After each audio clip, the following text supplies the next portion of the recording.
Dan khusus bagi orang Kristen, Anda lihat sendiri pengakuan Yahya Waloni bahwa di dalam Islam tidak ada juru selamat. Maka Anda orang Kristen yang nonton video ini, Anda tahu kenapa orang ini keluar. Dia bingung, di dalam Kristen yang jelas-jelas ada juru selamat, dia tinggalkan, lalu sekarang dia pergi dan dia bilang di Islam tidak ada juru selamat. Sampai bilang orang Kristen pun masuk surga dari mana? Inna atatna lil kafirina salasila wa aklalau wa sa'ir. Neraka yang paling panas adalah sa'ir, tempat orang-orang kafir. Sesungguhnya kata Allah, kami sediakan bagi orang kafir belenggu rantai dan neraka yang menyala-nyala. Siapa orang kafir itu? Al-Quran juga menjawab, laqad kafara allazina qalu innallaha masihun ibnu Maryam. Kafirlah orang-orang yang berkata Isa anak Maryam adalah Tuhan selain Allah. Ayo, saya bilang istri, keluar kita dari Kristen, kembali kita ke Islam. Bukan pindah agama, kami sekeluarga bukan pindah agama, tapi kembali kepada fitrah sesuai perjanjian. Alastu bi rabbikum qalu bala syahidna.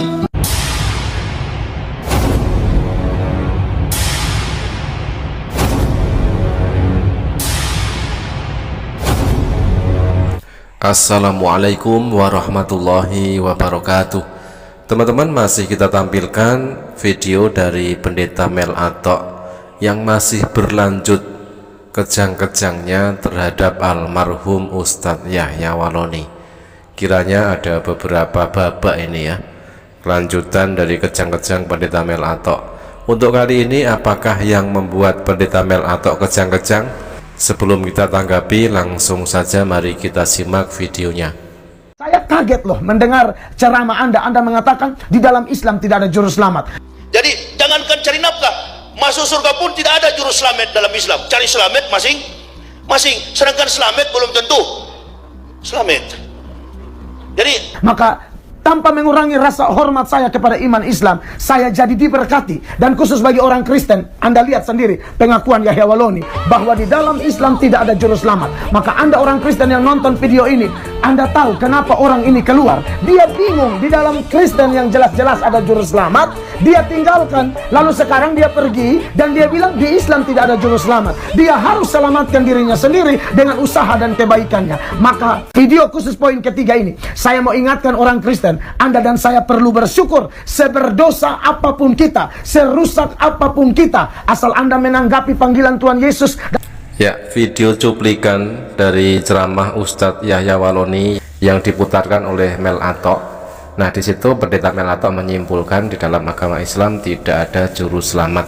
Tetapi ketika kita membaca Bible ya, yang selama ini Pendeta Mel Atok keluarkan Yesus adalah juru selamat, Yesus adalah juru selamat. Tetapi benarkah Yesus adalah juru selamat? Oke, kita kasih paham, kita kasih ayat ini berulang-ulang kepada Pendeta Mel Atok dan juga umat Kristen biar dihafal ya. Benarkah Yesus juru selamat? Kita tengok di dalam Lukas 1, 46 dan 47. Baik versi FAYH maupun versi AMD maupun versi TB. Kita akan bacakan Lukas 1, 46 dan 47. Lalu kata Maria, jiwaku memuliakan Tuhan dan hatiku bergembira karena Allah juru selamatku. Nah, ternyata di dalam ayat ini tertulis Allah juru selamatku. Ini yang berkata adalah Bunda Maria, ibundanya Yesus yang disembah oleh Pendeta Mel Atok. Jadi jelas tertulis di dalam ayat ini juru selamat adalah Allah, bukan Yesus.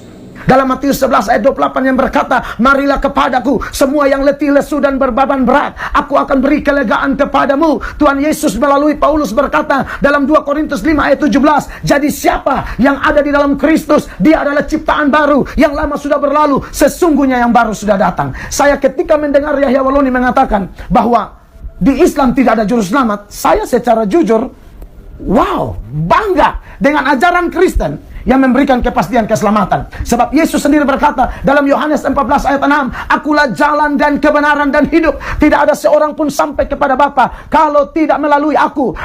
Yesus hanya jalan, tujuannya adalah Bapa. Ayat ini yang membuat seorang misionaris akhirnya masuk Islam. Yohanes 14 ayat 6.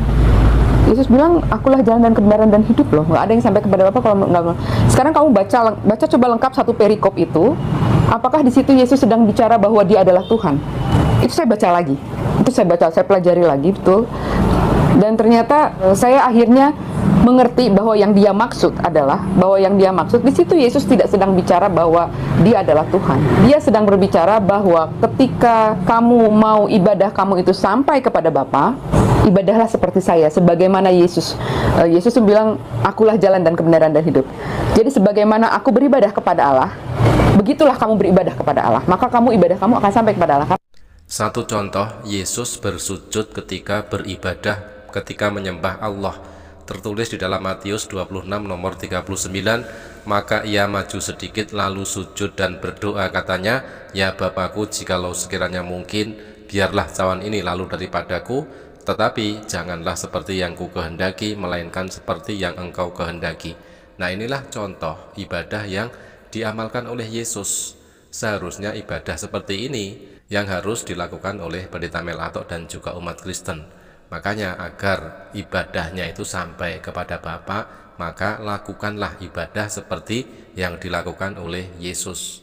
Petrus di dalam khotbah dalam Kisah 4 ayat 12, Petrus berkata, di bawah kolong langit ini tidak ada nama lain yang olehnya orang beroleh selamat kecuali di dalam nama Tuhan Yesus Kristus. Yohanes 3 ayat 16 berkata, karena begitu besar kasih Allah akan dunia ini, sehingga ia telah mengaruniakan anaknya yang tunggal, supaya setiap orang yang percaya kepadanya tidak binasa, melainkan beroleh hidup yang kekal.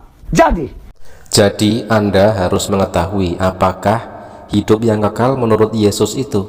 Sesuai dengan yang tertulis di dalam Yohanes 17 nomor 3, inilah hidup yang kekal itu, yaitu bahwa mereka mengenal Engkau satu-satunya Allah yang benar, dan mengenal Yesus Kristus yang telah Engkau utus.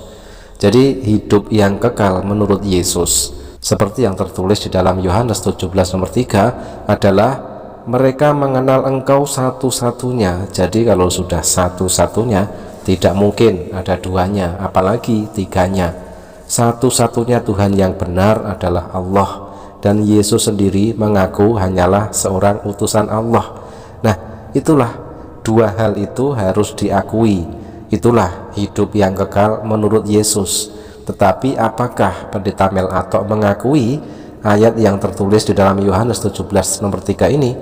Mengakui bahwa satu-satunya Tuhan yang benar adalah Allah, dan mengakui Yesus Kristus adalah utusan Allah. Kalau sudah mengakui dua hal tersebut, maka sudah klop, sudah cocok dengan apa yang diajarkan oleh Yesus tentang hidup yang kekal tersebut.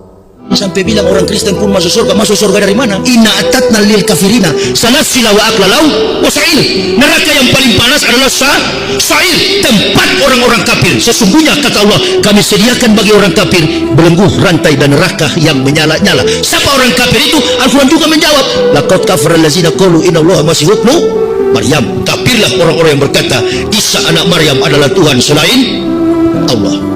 Ayo, saya bilang istri, keluar kita dari Kristen, kembali kita ke Islam. Bukan pindah agama, kami sekeluarga bukan pindah agama, tapi kembali kepada fitrah sesuai perjanjian. Alastu bi rabbikum qalu bala syahidna. A'udzu billahi minasyaitonir rajim. Bismillahirrahmanirrahim. Laqad kafara alladzina qalu innallaha huwal masihu ibnu maryam wa qala al-masihu ya bani israila abudullaha rabbi wa rabbukum innahu may yusyrik billahi faqad harramallahu alaihil jannata wa ma'wahun nar wa ma lizzalimin min ansor. Sesungguhnya telah kafirlah orang-orang yang berkata, sesungguhnya Allah ialah Al-Masih putra Maryam. Padahal Al-Masih sendiri berkata, hai Bani Israel, sembahlah Allah Tuhanku dan Tuhanmu. Sesungguhnya orang yang mempersekutukan sesuatu dengan Allah, maka pasti Allah mengharamkan kepadanya surga, dan tempatnya ialah neraka. Tidaklah ada bagi orang-orang zalim itu seorang penolong pun.